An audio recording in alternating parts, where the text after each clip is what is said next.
you dream of a classroom where learning is natural? Can we inspire students to lifelong learning?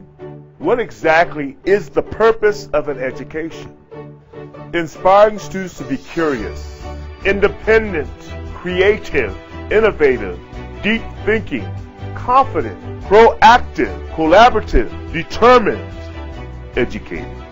Rise to the challenge of changing the world. This is teaching. This is learning. This is who we are. Welcome to the Tabletop Inventing Podcast. How can educators integrate geeky-ness with accessibility? How important is documenting our learning to the larger educational community? And what exactly is a Kreg jig? Listen in for the lively answers in today's podcast. Hey there, Innovation Nation. You are going to love today's guest. He is a master of fun with technology. A good friend of mine, Tim, told me back in graduate school that we became physicists because physicists have the coolest toys. I could not agree more. And physicists have believed this for a very long time. In fact, Carl Gauss, a physics-famous pioneer from the early 1800s, said, "It is not knowledge, but the act of learning, not possession, but the act of getting there, which grants the greatest enjoyment." Learning is indeed a quest, and even though it may be hard at times, it is most definitely fun. Around here, we call that hard fun, a term we lovingly adopted from the Pepperdine OMET MALT program. Hard fun is a way of life. Life is indeed hard, sometimes very hard, but we are dedicated to having fun in the process. Learning without fun causes boredom and has killed many powerful learning opportunities. On the other hand, learning without hard work does not engender a strong feeling of accomplishment or excitement upon completion. By marrying the two, learning experiences become both profound and deeply satisfying, a recipe for educational ecstasy. Perhaps that imagery is a little more powerful than you are ready to hear today, but I'd like to challenge you to think bigger when it comes to the educational experiences you observe and create. We began asking ourselves here at Tabletop Inventing, what was possible to learn in a few short days? And out of that question grew one of the most fun and challenging experiences we've seen in the education of teenagers. We keep talking about the Inventor's Bootcamp experience because we've seen teenagers face almost insurmountable technical challenges time after time and continue to find enjoyment in the over-the-top difficulty level of the experience.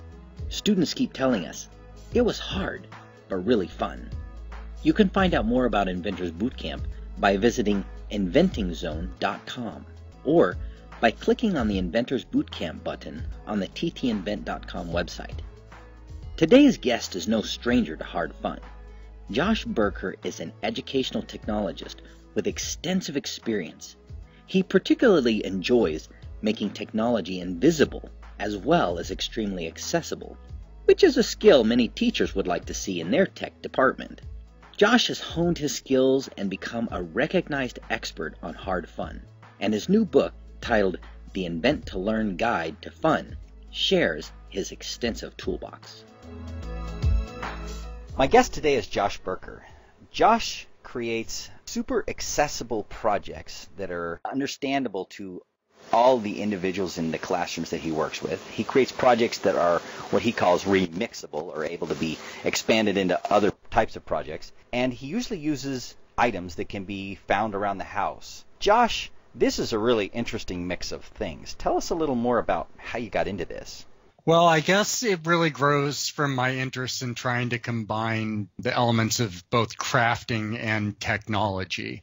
I grew up around a really crafty mom who was very handy with her hands and sewed and quilted and, was willing to take on teaching me how to use the jigsaw, for example, and so I could cut out shields. As a kid, I was interested in knights. So by trying to combine crafting and technology, I think I'm trying to lower the barrier to entry for people who might be reluctant to get their hands dirty with the technology. They might be happy to jump right in when cardboard is the medium with which we're working. I think that you should have done this stuff when I was a kid.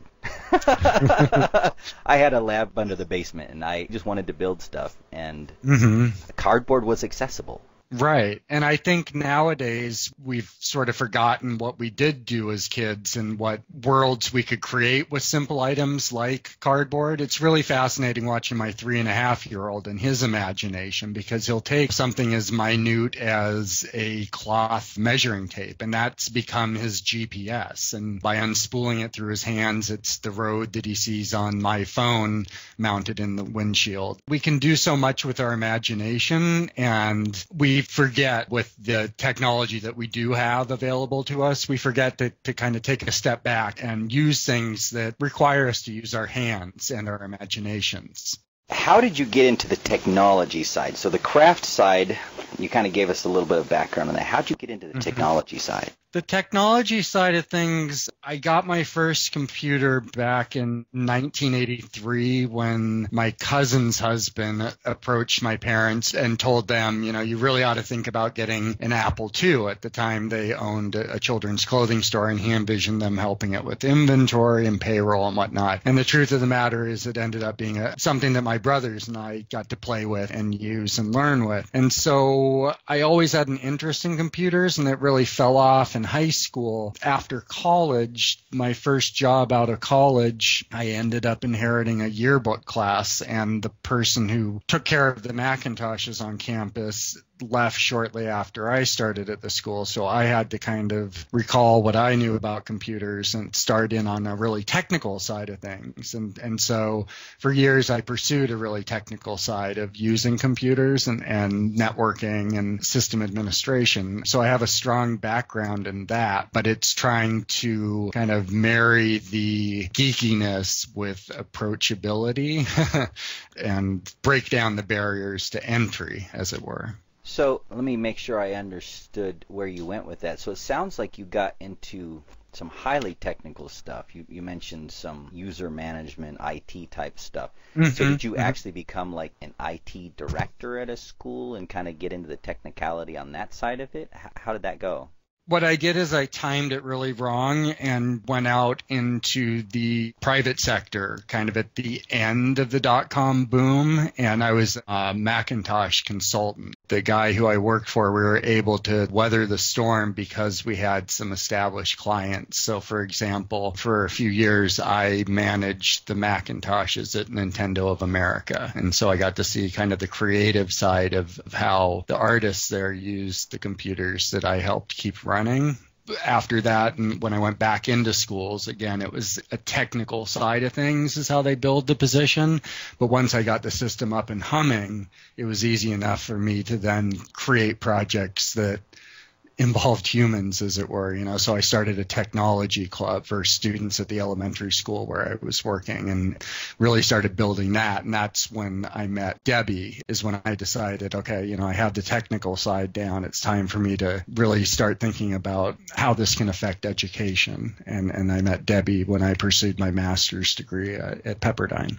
Did you just get bored doing the tech stuff and thought, well, maybe I should start working with the kids? Like, how did that, because that's kind of a different way of thinking. Most of the tech guys just don't interact much with the kids. They kind of ignore the kids. Right. So how did that transition happen? Well, it had always been there. I mean, I guess, my technical side of things, it had been in conjunction with school. So when I first started learning about system administration, it was in the context of needing to keep the computers running to produce a yearbook. And, it was needing to keep the computers running so the computer lab would work for the classes to come through. And then it was needing to create a system for laptops that there was consistency for the users and backups that were happening. And the technical side of things has always really remained there. And I continue to understand technical things. My latest personal challenge for myself is switching platforms, trying to put together complex tool sets for myself. So I continue to do the technical side of things, as frustrating as it can be at times, but I've always done the education side of things as well. It's kind of a weird cross combination of skills. So it sounds like you're the type of technical guy that all of the teachers love, but that freak out the IT department. Well, I have my feet in both departments, fortunately. The teachers enjoy me because it's creative, it's making the technology transparent. It's not emphasizing the technology, but rather using the technology to emphasize the children's creativity. But at the same time, it's also creating systems that are reliable and consistent and secure. So it's not like playing one camp against the other. It's having the skills to support both camps. So not being intimately connected on the IT side of a school district in the past, do you have 2 or 3 other people that you work with within the school or within the district, and you all report to like an IT director somewhere, or how does that work? Yeah. When I've been in schools, in a public school setting, I managed a school building. And so it was nice in that the hardware and the software was across the district the same, but then kind of left to the site as to how far one took it. So everyone at each of the schools had a server and they had software to manage the clients and to push software, but I took it a lot farther. So it was scripted and automated and reported. And a lot of what I'm trying to do is make it reliable. And just if I can walk into a situation knowing that we aren't going to trip over the technology because it fails us, then that's more comfortable for me, and it's going to promote better learning for everyone. So it sounds like you're that ideal mix between the IT world where the teachers just want the technology to work and the teachers where the technologists don't really understand what it is the teachers want. They keep asking for this certain thing and they keep thinking they get it, and then the teachers are, still upset. So you're in that unique transition place where, it's just really hard to it's hard to find people that live in both of those worlds. Mm-hmm. Yeah, for sure. So tell us a little bit about some of these cool projects then that you get to do by bringing the technology toward the teacher side.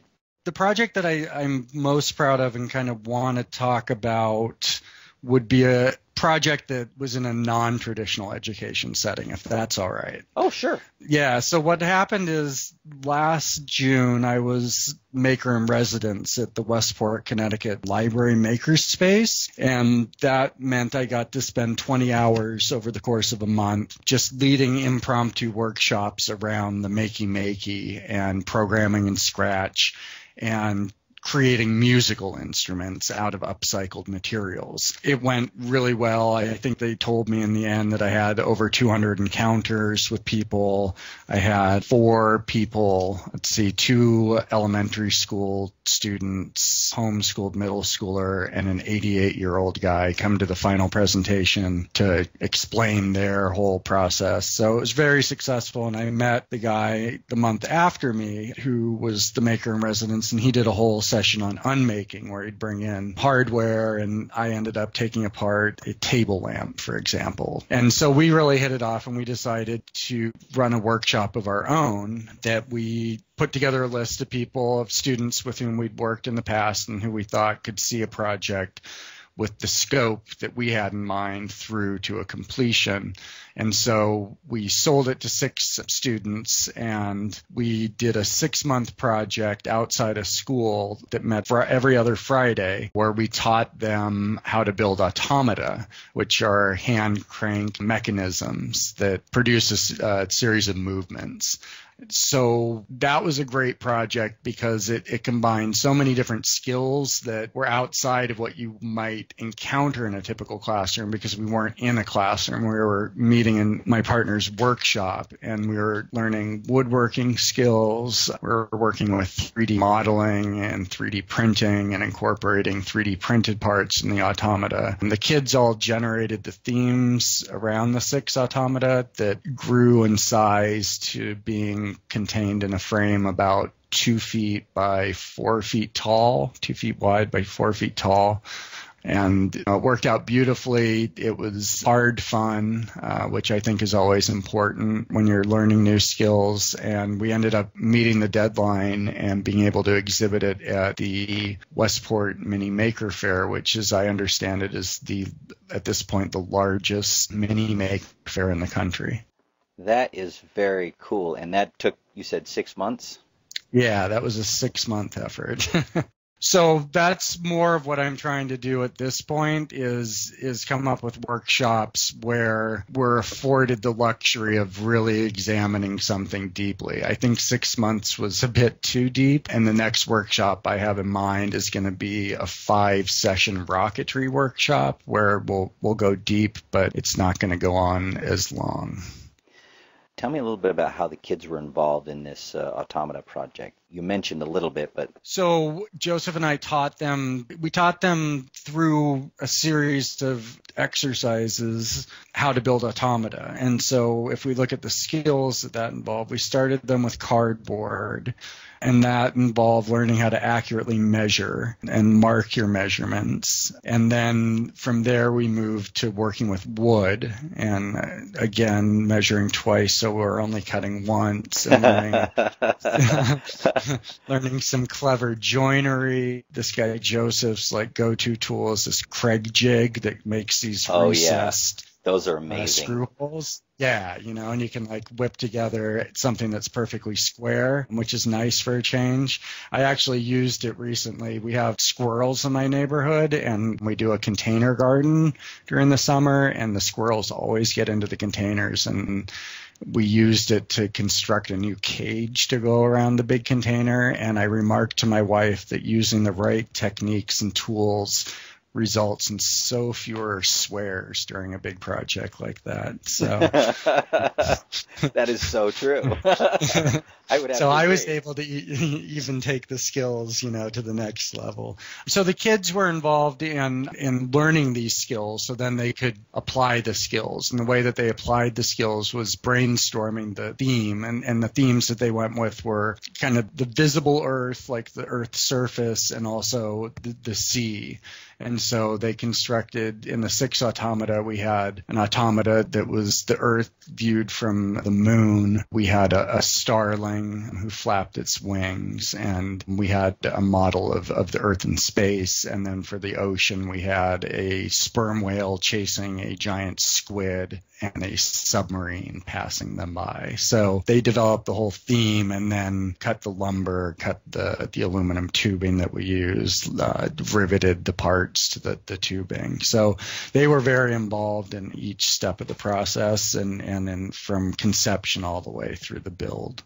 And then presenting. They had to face the public and explain it. And the first thing you find when you bring something you make into the public is the public uses it a lot different than you may have been using it, and so things start to break, and so as the day progressed and things broke that we couldn't mend on site, was how do you continue to tell the story around the machinery with the machineries not working correctly? How do you punt? So it was a really good process for all of them. So you really, truly are deeply involved, as would be expected from a Pepperdine graduate of was it MALT or OMET when you took it? It was OMET back then, yeah. So you really are a proponent of that. So the kids were deeply involved. They were doing the brainstorming. They were doing the hands-on learning. And you were doing the hard work of standing off to the side and not monkeying with it too much. Yeah. And there was certainly work as the project neared the deadline for their maker fair, and along the way too there's certainly work that as best as you can scaffold it just yet can't be done, and you don't know that until you've worked with the kids for a few months. So there was work that Joseph and I ended up doing, but we were also at the same time able to confidently put a router into a girl's hands and have her help us cut circles, and everyone graduated with 10 fingers from the project. But those are invaluable experiences, and rather than telling what I'm sure happened, tell us how the kids felt at the end. What was the result inside of this project for them? I think they felt really accomplished. I mean, the size of the automata themselves, in the case of the fourth graders, they were mounted nearly a foot up off the floor, so those things stood nearly as tall as they are. And to build something nearly as tall, if not taller than you are, that's complicated and is a piece of machinery, that's a lasting project. They're going to remember that, those 6 months that we worked together for the rest of their life, like I can remember projects that I worked on in my childhood. So they aren't going to go on necessarily to be cabinet makers or 3D designers, but when it comes time in college to build a bookshelf or something, it's not going to collapse on them in the middle of the night, you know. So I think they were surprised at how much beyond their years they were capable of working, that given the guidance and the tools and patience, that they really were able to accomplish something. And I think a huge part of it is time. Like in any school, you aren't afforded 6 months to work on one project. There's definitely a component that we're neglecting in school of time to absorb and to practice and to refine skills. So let me actually ask us a question that's kind of related to your time question, because now I'm curious, like, have you been doing this long enough to see any of the long-term effects on the students you've worked with? Yeah, I guess like what's been interesting is seeing some of the students who I worked with back towards the beginning of my career when I was working in a public middle school as a technology specialist. And the way that the kids engaged me in that experience was they really wanted the technical knowledge. So it's been interesting because now all of those people are grown-ups, you know, they're out of college, and it's interesting to see how many of them have gone into very technical fields. One of them codes for Google and one codes for Twitter now. So it's cool to see that an interest that they had as young middle schoolers that I was able to help them pursue. With the guy who's at Twitter, he and I set up our first OpenBSD box together back when he was in middle school. And the guy with Google, we did a lot of programming in an Apple project that was called Cocoa, that was internet programming for kids, programming by so it's cool to see that those men have took the lessons that we worked on together when they were kids and built and ran with it. It's been cool to see the students with whom I worked in lower school progress up through middle school and upper school, to see how their interests have grown and changed. So I'm going to ask you to draw back to your Pepperdine experience and look at those students and look at the techniques or the approaches that you took to learning with those students, and pull out a couple of things that teachers or parents should be particularly attentive to that you think make a huge difference in the education of, say, a fourth grader or a fifth or sixth grader.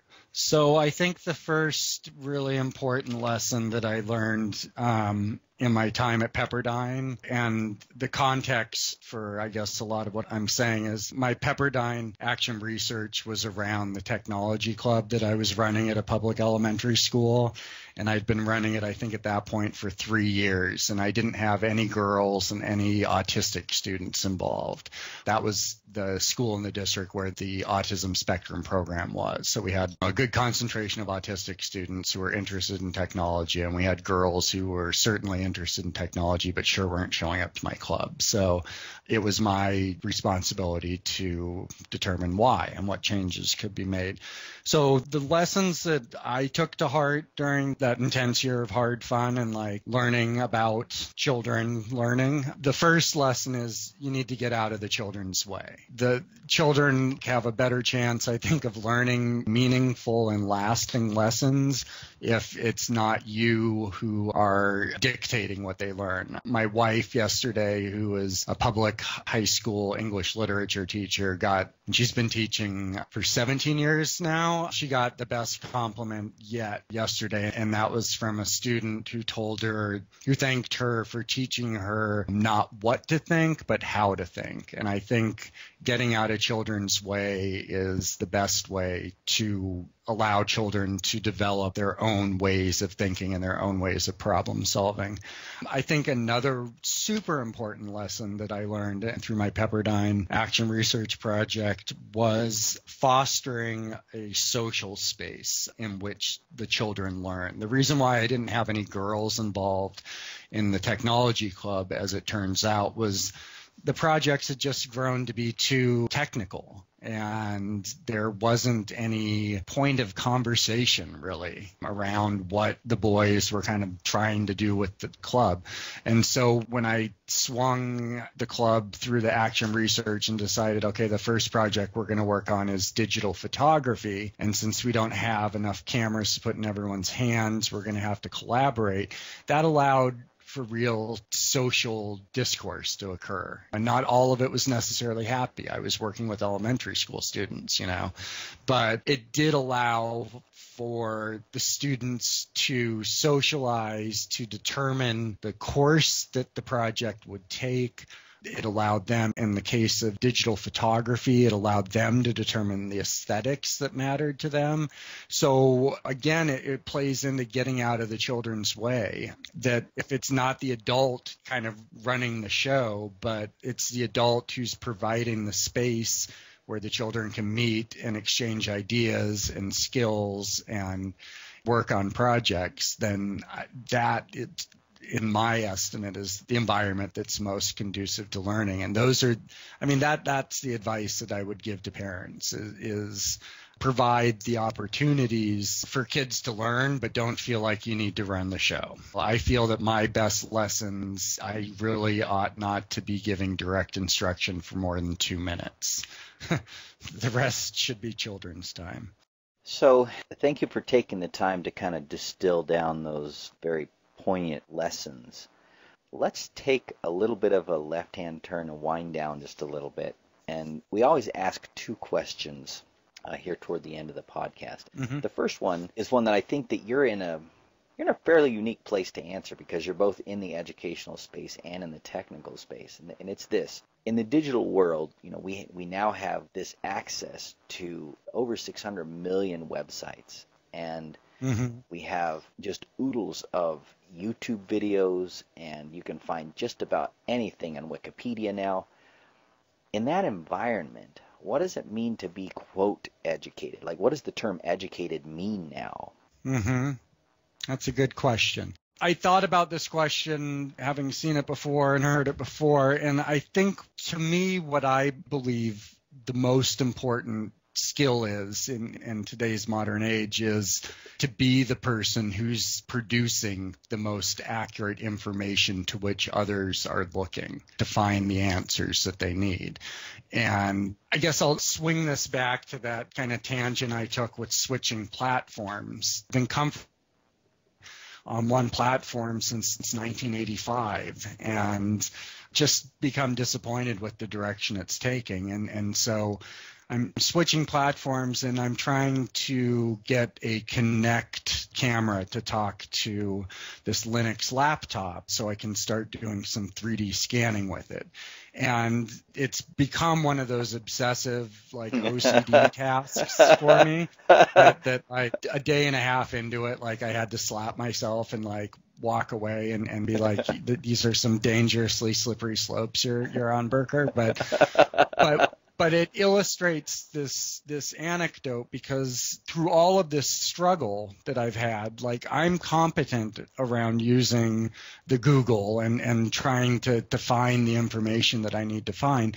But what the document that's mattered most to me in all of this, and the documentation's there, and there does seem to be a certain amount of hoodoo involved in making this all work, but the documentation that matters most to me is this woman's lab notebook that's on the internet. And she just took particularly good notes, and they ended up on the internet. And so I've stepped back from it, and I only allow myself maybe 45 minutes a day to crack at this problem. But she's given me a very good checklist, having exhausted all the other documentation out there that's saying the same thing, and it should work. it's still not working. But to be the person who can produce, who can document what you're doing along the way and share that documentation, I think that's the most important skill. We're inundated, as you say, with information, but not all of it's good and not all of it's true. So if you can be a well-educated person who cares enough about knowledge and about what you know that you can accurately document and share it, I think that's the most important skill. Excellent. Well, the last question we ask is the philosophical question. And again, I think you're just in this beautiful place to answer this, and that is, what is the purpose of an education? I mean, as you look at your experience in educating kids and also being in the IT world and now seeing some of your students go on from these experiences that you created for them along the way, what is the purpose of that education? I think the purpose of a good education is to create in oneself the quest to keep asking questions. So if you're constantly seeking new knowledge instead of just sort of riding the wave that you're comfortable on, I think you're a well-educated person. Wow. That's what I see. I completely agree. Yeah, a burning question will take you many more places than a short answer. That's amazing. Thank you so much for distilling it down that clearly. Thank you. Thank you. Well, as we wrap up here, we always like to give our audience an opportunity to connect with you. What's the best way for them to find you on the internet or look you up? Okay, so the best way if you want to try and engage me would be through Twitter, and that's at Josh, JoshBurker, at Josh Burker. And I also have a blog, which is joshburker.blogspot.com, where I showcase a lot of these projects that I try out in classrooms and in workshops and at home with my 3.5-year-old. And if you're interested too, I have a book coming out through CMK Press. I believe it launches May 11th, next Monday. It's called The Invent to Learn Guide to Fun, and you can find it on Amazon, and it has 13 fun projects that are totally remixable and get you learning about circuitry, and open-ended projects like making music and programming art and all sorts of fun. Excellent. I was hoping you would mention that. Debbie said you were coming out with that book, and that we love what CMK Press puts out, and this is certainly another home run in our opinion. So, well, thank you. We will link that up on the website so that people can link Awesome. straight there. And thank you so much for taking some time to talk to us about what's behind the curtain for a good educator. Well, thank you so much for taking the time to allow me to share my ideas. If you've been enjoying the conversations and insights here on the podcast, share it with a friend. Great ideas demand to be shared. You can also help fellow parents and educators by subscribing to the Tabletop Inventing Podcast in iTunes, leaving a rating, and writing a review. If you use Android, subscribe, leave us a rating, and write a review in Stitcher. Links to subscribe can be found at www.ttinvent.com/podcast. Contact us, and we'll think through the comments and answer your questions here in the podcast. And be sure to let us know if you'd like a shout-out or to remain anonymous.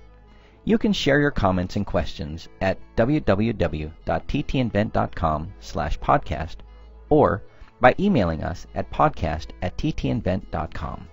Let's discuss your thoughts and questions. Join us again next time when we will again seek to answer the question, what is the purpose of an education? And as educators, how do we awaken the inventor in each of our students?